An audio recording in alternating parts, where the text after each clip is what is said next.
Bonjour à tous, mon nom est Jackie Fearman des ministères Ariel Canada et je vous présente les enseignements du Dr. Arnold Fruchtenbaum et M. Jacques-Isaac Gabizon dans le contexte du sermon sur le mont des Oliviers. Nous sommes à la deuxième partie du 3 septembre et je vous invite de continuer avec nous. On dit un gros bonjour à ceux qui sont de la francophonie dans le monde et particulièrement de la France qui commencent à écouter plus assidûment. Et puis, je vous remercie de votre attention et je vous invite d'écouter la parabole des 10 vierges qui est souvent mal comprise parce que sans la clé du contexte juif, on n'a pas ce qu'il faut pour bien interpréter. On est presque à la fin de ce sermon et on va regarder les paraboles qui ont quelque chose à nous enseigner. Maintenant qu'on connaît les signes du temps de la fin dans lesquels nous vivons, comment est-ce qu'on doit se comporter?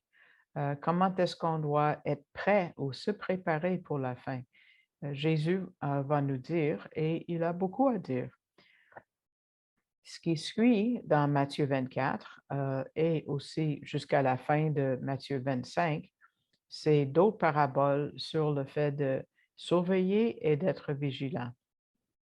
Il y en a qui sont longs, il y en a qui sont courts, mais Jésus va répéter des choses pour qu'on n'oublie pas.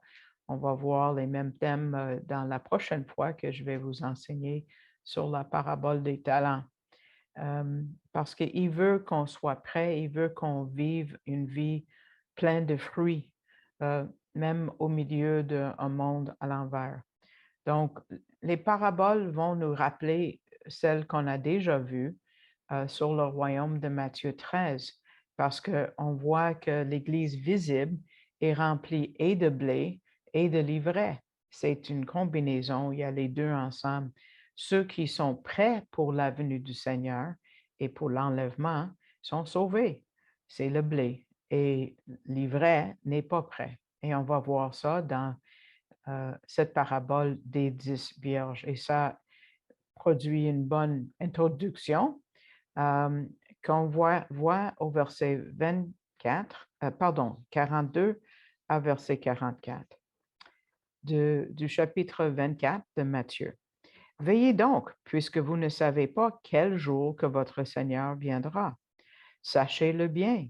Si le maître de la maison savait à quelle veille de la nuit la voleur doit venir, il veillerait et ne laisserait pas percer sa maison. C'est pourquoi vous aussi, tenez-vous prêts, car le Fils de l'homme viendra à l'heure que vous n'y penserez pas.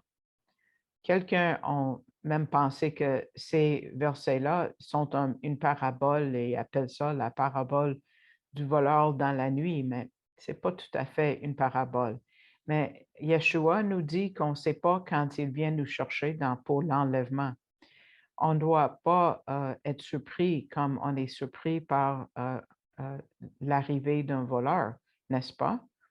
Il viendrait comme un voleur pour ceux qui vivent dans la crainte, dans l'incertitude, parce que ceux qui craignent des voleurs vont mettre des barricades autour de leur maison et s'attendent au pire. Mais Jésus dit non, non, vous qui croyez en moi, c'est pas comme ça qu'on le vit, parce qu'on sait que la prochaine prophétie pour arriver, c'est l'enlèvement. Et c'est quelque chose de merveilleux qui nous attend. Donc, on doit vivre avec une grande anticipation, beaucoup de joie, parce que le ciel s'en vient, peut-être aujourd'hui. Oui, il faut planifier et il faut s'ajuster aux changements qui arrivent, mais jamais avec de la crainte. Paul rassure les croyants en 1 Thessaloniciens 5, 4, quand il dit mais vous, frères, vous n'êtes pas dans les ténèbres pour que ce jour vous surprenne comme un voleur. Il peut pas, ça ne peut pas nous surprendre comme un voleur parce que on a déjà tous les signes qu'on a déjà discuté et toutes ces promesses aussi de protection. Mais il va venir comme un voleur pour ceux qui ne sont pas prêts. Et on a déjà dit, ceux qui ne sont pas prêts sont les non-croyants. Et ce qu'il a ajouté à la fin du verset 44 dit, le Fils de l'homme viendra à l'heure où vous n'y penserez pas, parce que sa venue pour l'enlèvement va arriver dans les bons temps, pas quand le monde est complètement détruit. Euh, Ça va être quand les gens mangent et boivent, comme on a vu dans la première partie. Tous les signes nous disent d'être prêts.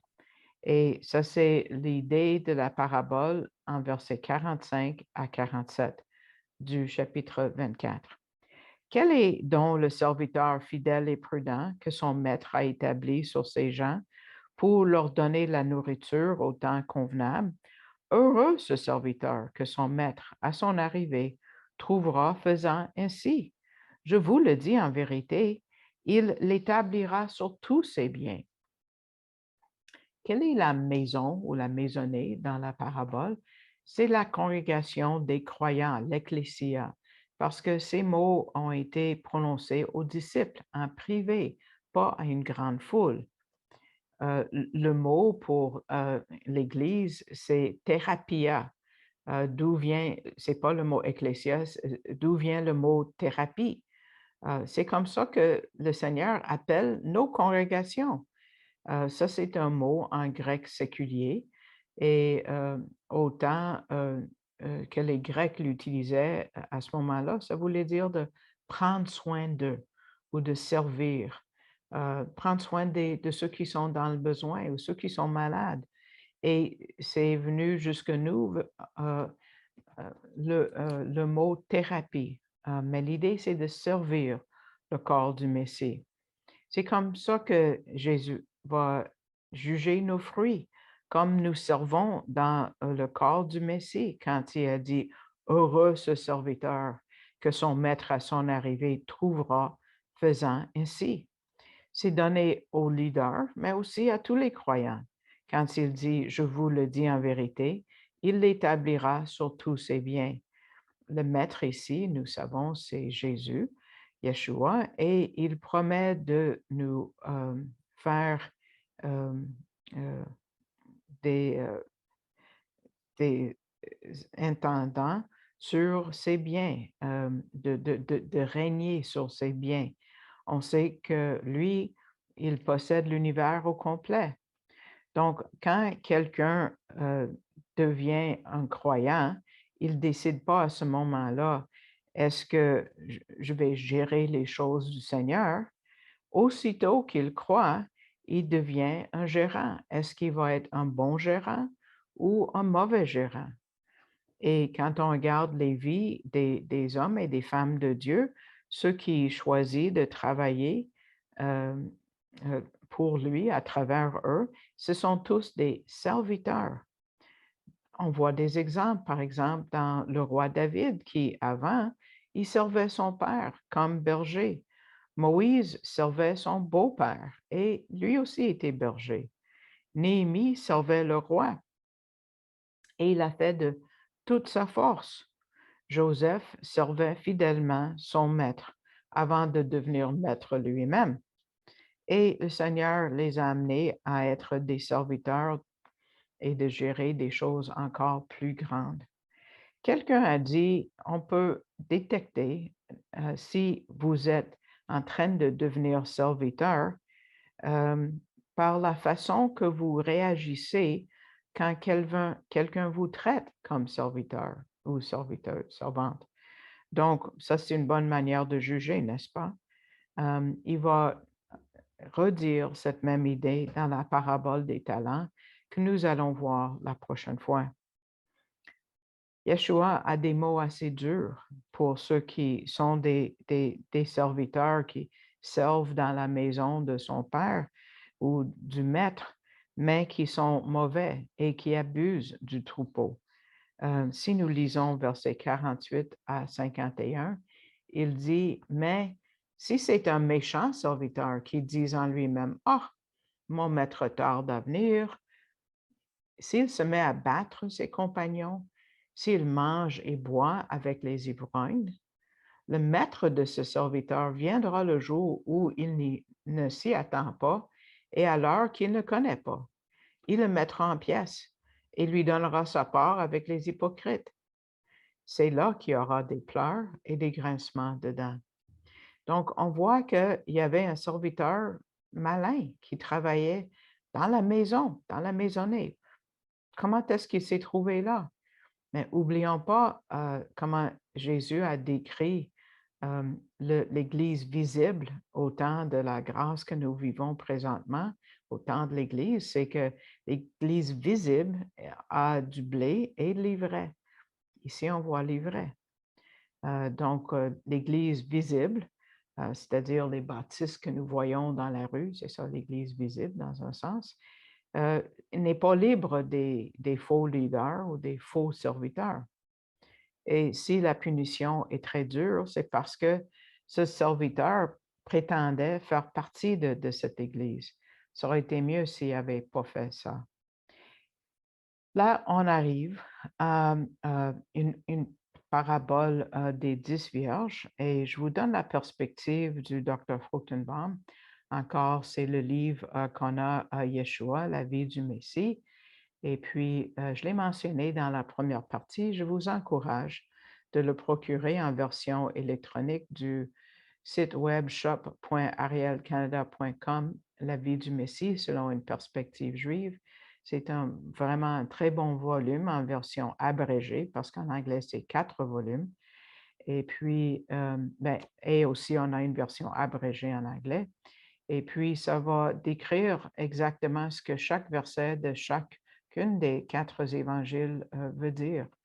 Ça explique selon le contexte juif.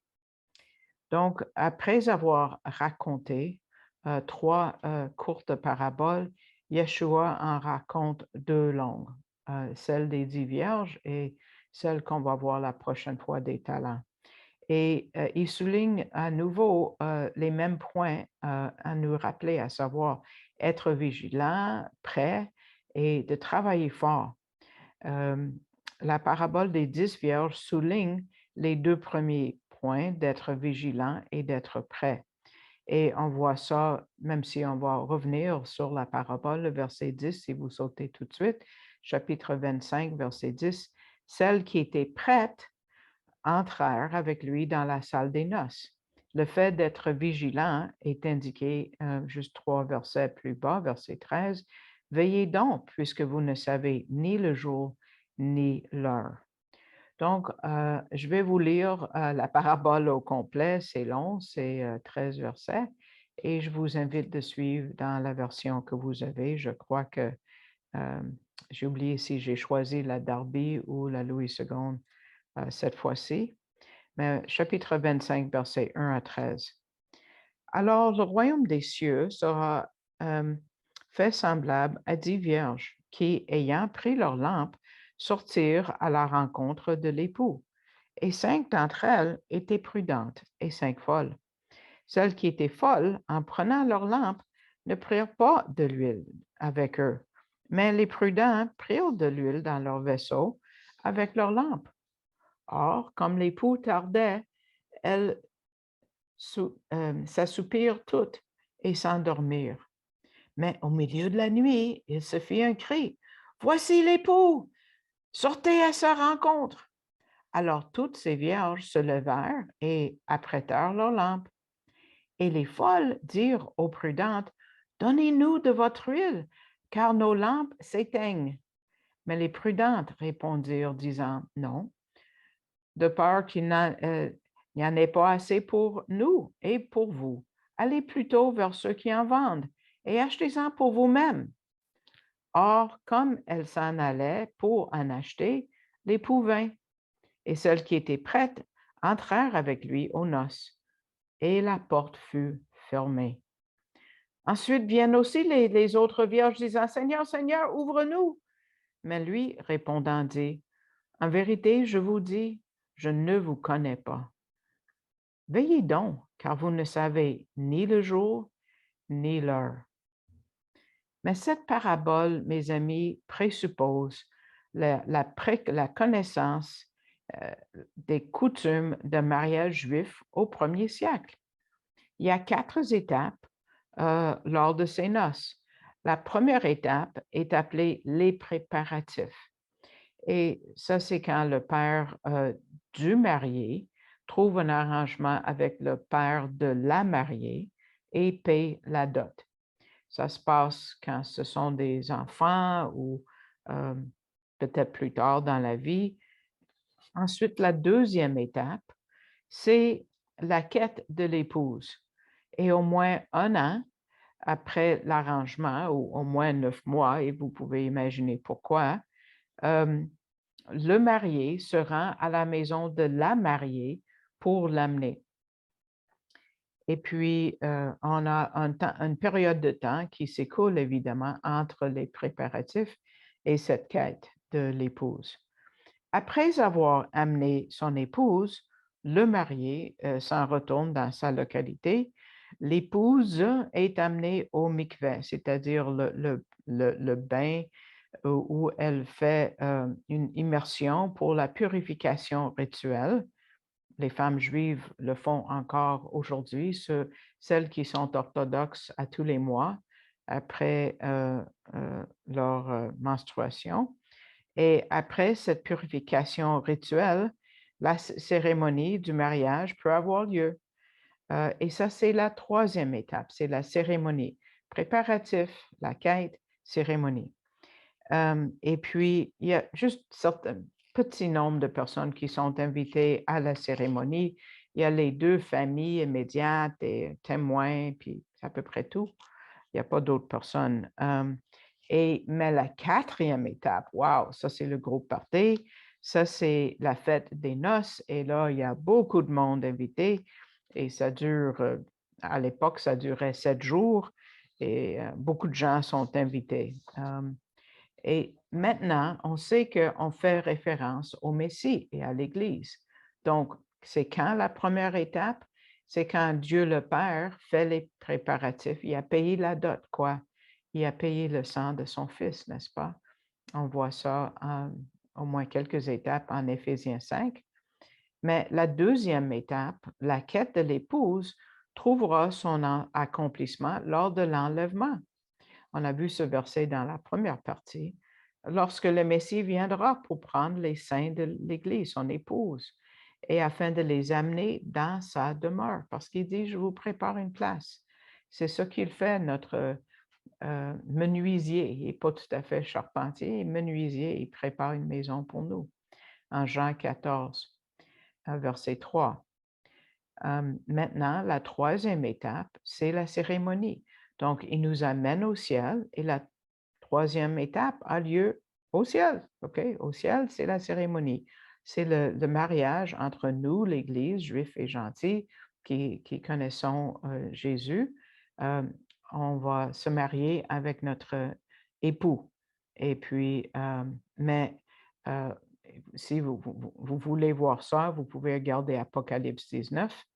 Mais la quatrième étape, la fête des noces avec beaucoup de monde, mais là, on va ressusciter Abraham et Adam et Ève et tout le monde. Et ça c'est au début du royaume messianique, après que nous revenions avec Jésus pour la deuxième venue. Et peut-être ça va durer 7 jours, peut-être 7 ans, peut-être 70 ans, je ne sais pas. Ça va être long. Et puis, dans la parabole des 10 vierges, le mari, qui est accompagné de la mariée, vient pour la fête des noces. Ils sont déjà mariés, la cérémonie a déjà eu lieu, la quête de la mariée, c'est déjà terminé, n'est-ce pas? Ils sont mariés. Et puis, la parabole se concentre sur quand le mari revient avec son épouse pour ce gros party. Et puis, il vient avec son épouse et Jésus vient avec nous. Nous sommes l'Église. Il revient avec nous pour ce gros party qui est le début du royaume messianique. Et ceux qui peuvent euh, participer, c'est les croyants. Quand ça dit celles qui étaient prêtes entrèrent avec lui dans la salle des noces. Et évidemment, c'est euh, les croyants du temps qui auront survécu la tribulation. Mais pour comprendre pleinement les implications du déroulement du mariage, il faut donner plus de détails sur quoi?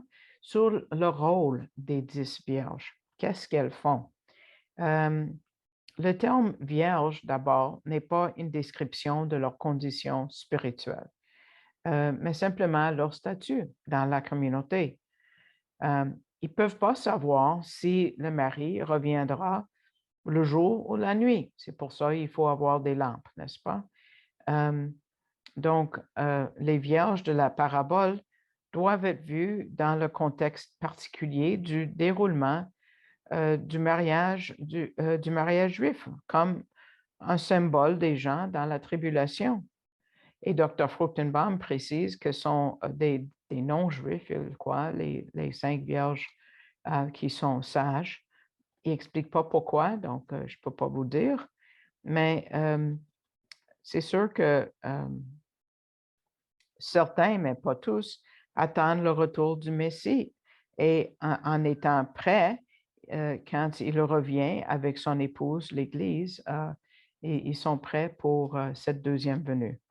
Nombreux sont ceux qui considèrent que les 10 vierges de cette parabole représentent des catégories de croyants dans l'Église, mais les Écritures n'utilisent jamais le terme vierge comme un symbole pour les saints. Une autre idée fausse, c'est de considérer que les vierges folles représentent des croyants qui ont perdu leur salut. Non, non, non. Un croyant ne peut pas perdre son salut parce qu'ils sont à court d'huile. Non, non. Ce n'est pas ce que le texte dit, parce que le texte dit les folles, en prenant leur lampe, ne prirent point d'huile avec eux, mais les sages prirent avec leur lampe de l'huile dans des vases. Nous savons des Écritures hébraïques du prophète Zacharie, chapitre 4, versets 1 à 14, c'est long, je vous invite de le lire, que l'huile est le symbole du Saint-Esprit. Et peut-être vous le savez déjà. Donc, les 10 vierges ont toutes une lampe et elles ont entendu le même message. Et 5 ont pris de l'huile, ce qui veut dire qu'ils ont le Saint-Esprit. Elles sont sauvées. Et les 5 autres n'ont pas d'huile. Elles ne sont pas sauvées. Yeshua utilise le terme folle et sage selon le sens des Écritures hébraïques. Par exemple, dans le psaume 14, verset 1, se dit l'insensé ou le fou dit en son cœur, il n'y a point de Dieu. Avec le livre de Proverbes, le terme sagesse et foi sont souvent interchangeables. Donc, quelqu'un qui est sage, c'est quelqu'un qui a de la foi. Donc, dans cette parabole, ceux qui ont de l'huile sont des sages et sont sauvés. Ceux qui n'ont pas d'huile ou celles qui n'ont pas d'huile ne sont pas sauvés. Donc, la question des lampes et de l'huile indique que le moment de la journée est important parce qu'on ne sait pas est-ce que c'est le jour ou la nuit. Mais l'idée, c'est de veiller, c'est d'être prêt n'importe quand et d'être prêt parce qu'à la deuxième venue, Yeshua arrive avec son épouse, nous, l'Église, pour la 4e étape, la fête des noces. Et les vierges folles sont exclues parce qu'elles ne sont pas sauvées. Ça, c'est un jugement qui arrive avant le début du royaume messianique. Les vierges sages sont invitées à la fête des noces, des croyants qui sont venus à la foi pendant la tribulation parce qu'elles sont sauvées. Elles ont de l'huile. C'est ça qui les a conduites à veiller et à être prêtes. Mais les vierges folles n'ont pas cette attitude. Et quand il va dire, je vous le dis en vérité, je ne vous connais pas. Ça, c'est verset 12. Il ne va pas dire ça à des croyants, même ceux qui ont rétrogradé. Il ne va jamais dire ça. Pour résumer, la distinction qui est faite dans ces paraboles est entre les croyants et les non-croyants. La vigilance et le fait d'être prêt caractérisent les croyants. Ce n'est pas le cas des non-croyants. Donc, ça remet tout simplement l'accent sur les points qui sont soulignés dans les autres paraboles qu'on a vues. Et puis, c'est l'idée d'être vigilant et d'être prêt. On a déjà vu combien l'ivraie est présent et même peut avoir de la puissance. Et c'est pour ça que Yeshua nous dit à Matthieu 7, versets 22 et 23, plusieurs me diront en ce jour-là, Seigneur, Seigneur, n'avons-nous pas prophétisé par ton nom? Il va y avoir des faux prophètes. N'avons-nous pas chassé des démons par ton nom? Il va y avoir des exorcismes qui ne sont pas vrais. N'avons-nous pas fait beaucoup de miracles? Il va y avoir des faux miracles. Wow! Alors, je leur dirai ouvertement, je ne vous ai jamais connu. Retirez-vous de moi, vous qui commettez l'iniquité. N'oublions pas que même Judas Iscariote a fait des miracles, il a chassé des démons et Jésus ne l'a jamais connu. Mais les croyants ne sont pas comme ça. Les croyants continuent à grandir dans leur sanctification avec l'Esprit. Ils sont scellés par le Saint-Esprit et ils s'attendent à la venue du Seigneur dans leur vie. Les derniers mots de cette parabole résument bien tout ce qu'on a couvert dans cette deuxième partie. Dans le verset 13, quand ça dit « Veillez donc, puisque vous ne savez ni le jour ni l'heure ». Parce qu'il y a beaucoup de signes qui nous sont donnés, parce que, et comme ça qu'on peut voir qu'on est dans les derniers temps. Donc, qu'est-ce qui est important pour nous aujourd'hui? Restons proches au Seigneur, restons proches à sa parole. Parce que tous ces signes mis ensemble, c'est qu'on ne doit pas laisser le Seigneur nous venir comme s'il était un voleur inattendu. Non, non. Il ne peut pas venir d'une façon inattendue si nous sommes toujours prêts. Et ça nous encourage à être des gérants qui sont fidèles, des serviteurs fidèles et de jamais se retourner, mais toujours aller vers de l'avant et de travailler fort. Merci d'être venu nous rejoindre pour aujourd'hui. Vous pouvez vous souscrire au poste en cliquant sur le carré approprié sur YouTube de souscrire et comme ça, vous allez être averti chaque fois qu'il y a un nouvel enseignement disponible. Pas tout à fait exactement aux 2 semaines, mais à peu près. Et puis, je vous dis merci à ceux qui me soutiennent déjà ou qui ont déjà envoyé un don pour mon soutien. Je l'apprécie grandement. Je suis une missionnaire qui vit par la foi. Et puis, si le Seigneur vous met à cœur de soutenir l'œuvre, il y a une façon de faire qui est simple, de faire en ligne. Vous pouvez aller sur le site web arielcanada.ca, Ariel, A-R-I-L, canada.ca, et puis cliquez sur le drapeau français qui va vous amener à la page qui est plus bas, ici, qui s'appelle Canadon, et vous pouvez faire un don au ministère Ariel Canada et en tirant vers le bas le menu, quand ça dit d'assigner votre don, vous pouvez choisir mon nom si c'est votre désir. Donc, je vous remercie et je vous invite de venir une prochaine fois. Au revoir.